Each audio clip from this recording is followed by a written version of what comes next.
السلام علیکم ورحمۃ اللہ وبرکاتہ۔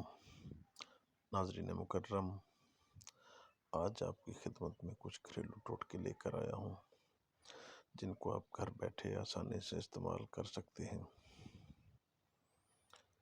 انشاءاللہ یہ آپ کو فائدہ دیں گے۔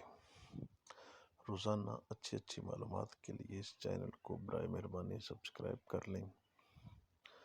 نمبر 1، پلکیں لمبی اور گھنی کرنی ہوں تو زیتون کا تیل لگائیں۔ کھانسی گلے کی خراش میں ملٹھی کا استعمال کریں۔ لوز موشن ہوں تو کیلے پر زیرہ لگا کر کھائیں۔ یادداشت کمزور ہے تو بادام اور اخروٹ کھائیں۔ کان میں درد ہے تو سرسوں کے تیل میں لونگ جلا کر روئی تر کر کے کان پہ لگائیں۔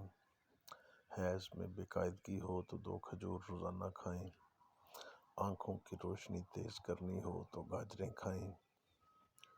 موٹاپے کو کم کرنا ہے تو نیم گرم پانی میں لیموں کا رس اور سفید زیرہ ملا کر پی لیں۔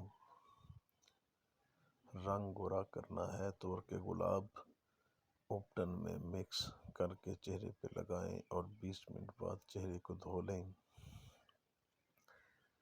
کھانے کے بعد بھاری پن محسوس ہو تو لیموں کا رس پئیں۔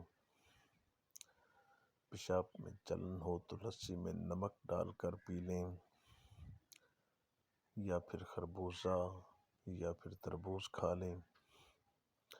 سردی بہت زیادہ لگتی ہو تو دیسی انڈے کھائیں یا دیسی مرغ کی یخنی پئیں۔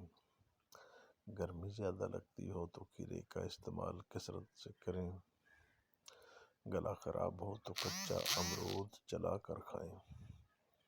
پیٹ میں درد ہو تو پودینے کے پتے چبا کر کھا لیں۔ قے نہیں رک رہی تو 1 چٹکی زیرہ پھونک لیں۔ سر کے بالوں میں خشکی ہے تو سرسوں کے تیل میں انڈے کی سفیدی یا دہی ملا کر لگائیں، پھر 1 گھنٹہ